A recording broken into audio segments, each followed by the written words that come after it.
आज हम पादप में पाए जाने वाली विभिन्न गतियों के बारे में कितने प्रकार की होती हैं अर्थात क्लासिफिकेशन ऑफ मूवमेंट के बारे में पढ़ेंगे। तो पादपों में मुख्यतः दो प्रकार की गतियाँ होती हैं, भौतिक यानी फिजिकल और दूसरी जैविक यानी वाइटल। तो पहले देखते हैं फिजिकल मूवमेंट। भौतिक गतियों उद्दीपन के अभाव में उत्पन्न होती हैं। ये गतियाँ उद्दीपन इम्पल्स के द्वारा उत्पन्न होती है। यह गतियाँ प्राय मृत अथवा जीवित पादप अंगों में पाई जाती हैं, जो जल सांद्रता में परिवर्तन के कारण होती हैं। ये दो प्रकार की होती हैं, आर्द्रताग्राही गति और यांत्रिक गति। फर्ण में बीजाणुधानी का स्फुटन, इक्विसिटम, मार्केंशिया, ब्रायोफाइट आदि में एलेटर्स की गति शुष्क होने पर फलों का स्फुटन करती है। इन्हें हम कहेंगे आर्द्रताग्राही गति, जो नमी को अवशोषित करने के कारण होती है। दूसरा यांत्रिक गति, बालसम के फलों, कवकों के एसाई और पाइलोवोलस की बीजाणुधानियों में इस प्रकार की गति देखी जाती है। ये थी कुछ फिजिकल मूवमेंट्स के प्रकार। अब सबसे प्रमुख आता है जैविक गतियाँ, वाइटल मूवमेंट्स। जैविक गतियाँ जीव द्रव्य की उत्तेजनशीलता, इरिटेबिलिटी से संबंधित होती है। ये दो प्रकार की, चलन और वक्रता। पहले देखते हैं मूवमेंट ऑफ लोकोमोशन, चलन गतियाँ। इस प्रकार की गति में संपूर्ण पादप अथवा पादप अंग का एक स्थान से दूसरे स्थान पर गमन होता है। ये दो प्रकार की हैं, स्वप्रेरित और अनुप्रेरित। पहले ऑटोनोमस मूवमेंट ऑफ लोकेशन। ये गतियाँ आंतरिक परिवर्तन उद्दीपनों के फलस्वरूप होती हैं। ये दो प्रकार की हैं, कशाबिकी और अमीबी। कशाबिकी गति सिलियरी मूवमेंट। इस प्रकार की गति कशाबिकाओं की गति के फलस्वरूप होती है, उदाहरण क्लेमाइडोमोनास के एंथेरोजॉइड्स। और दूसरा जूस्पोर की गति। Amoeboid movement. अमीबी गति कूटपात से बनने से होती है। अनेक स्लाइम मोल्ड्स के अंदर ये गति देखी जाती है। जीव द्रव्य गति, ये भी दो प्रकार की होती है, यानी जीव द्रव्य रसधानियों के चारों ओर भ्रमण करता है। पहला घूर्णन, दूसरा परिसंचरण। जीव द्रव्य रसधानी के चारों ओर एक ही दिशा में घूर्णन करें, जैसे हाइड्रिला एलोडिया में।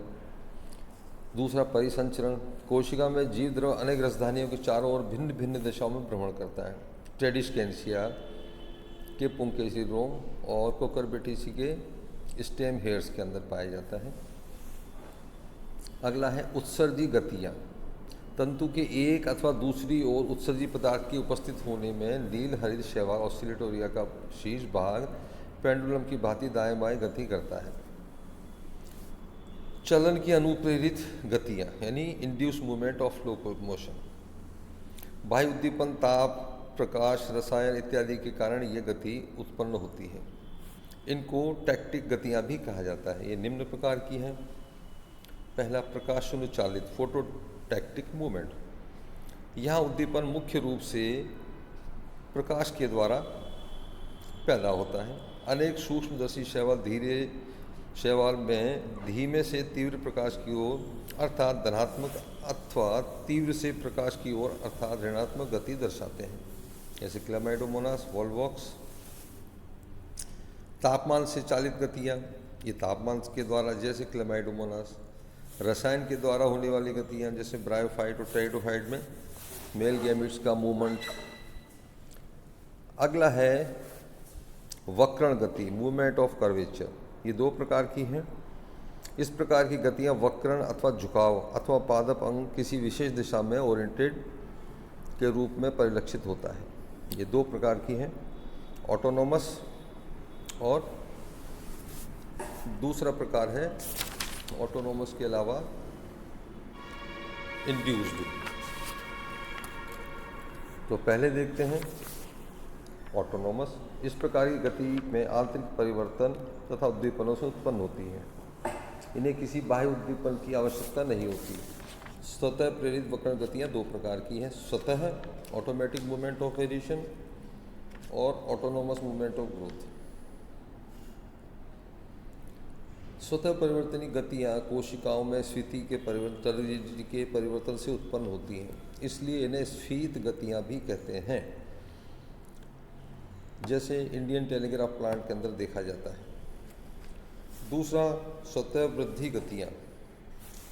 स्वतः वृद्धि गतियाँ दो क्षेत्रों में वृद्धि के अंतर के कारण उत्पन्न होती है। न्यूटेशन, शिखा चक्र। इस प्रकार की गति आड़ी टेढ़ी होती है, दो पार्श्वों में एकांतर क्रम में असमान वृद्धि के कारण होती, जैसे कुकरबेटी के स्तंभ आरोही, पर्णप्रतान, मूल, भूस्तारी, पुष्पवृंत, कवक के बीजाणुधार, स्पोरेंजियोफोर तथा तंतुमय शैवाल में देखी जाती है। दूसरा है एपिनास्टी, या जिसको हम कहें हाइपोनास्टी, अधोवृद्धि वर्तन तथा अधोकुंचन। किसी पादप अंग के ऊपरी सतह पर वृद्धि अधिक होने से वक्रण नीचे की ओर होता है। तो इसको जैसे कुंडलित क्रिसलस विन्यास सर्चिनेट वर्नेशन में हम फर्ण के अंदर देखते हैं। अगला है प्रेरित वक्रण गतियाँ। प्रेरित वक्रण गतियाँ बाह्य उद्दीपनों से उत्पन्न होती है जो यूनिडायरेक्शनल अथवा डिफ्यूज होती है। ये दो प्रकार की हैं, ट्रॉपिक। तो इसको देखते हैं। इन गतियों में उद्दीपन जीव द्रव्य पर एक दिशा में कार्य करता है तथा अनुक्रिया का उद्दीपनों से सीधा संबंध होता है। प्रकाश अनुवर्तन। प्रकाश अनुवर्तन गति के मुख्य स्तंभ एक दिशीय उद्दीपन के कारण एक ओर मुड़ जाते हैं। इसको हम कहते हैं धनात्मक प्रकाशानुवर्तन, पॉजिटिव फोटोट्रोपिज्म। परंतु मूल एवं मूलाभास प्रकाश उद्दीपन के विपरीत मुड़ जाते हैं, इसे कहते हैं नेगेटिव फोटोट्रोपिज्म। सूरजमुखी के पुष्प की पत्तियां अपना मुख सूर्य की तरफ रखते हुए पूरे दिन पूर्व की ओर से पश्चिम की ओर गति करती हैं। फोटो रिसेप्टर पिगमेंट, इसके अंदर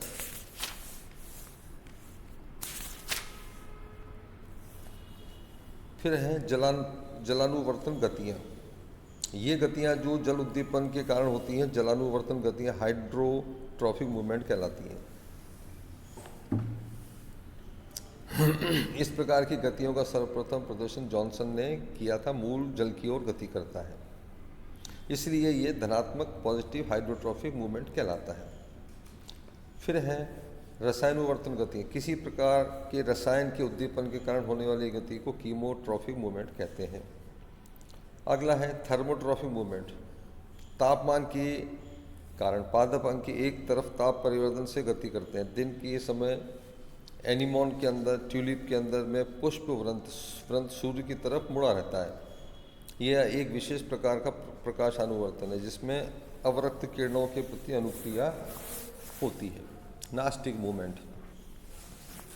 इस प्रकार की गतियाँ विसरित उद्दीपन के कारण उत्पन्न होती हैं। पहला है सिज्मोनास्टिक मूवमेंट, जैसा कि हम छुई में देखते हैं। पत्तियों को छूने से, फूंक मारने से, रासायनिक उद्दीपन देने से वह पत्तियाँ एकदम बंद हो जाती हैं, तो ये कहलाता है सिज्मोनास्टिक मूवमेंट। फिर अगला है निशानुकुंचन स्वप्न गतियाँ, निक्टिनास्टिक स्लीपिंग मूवमेंट।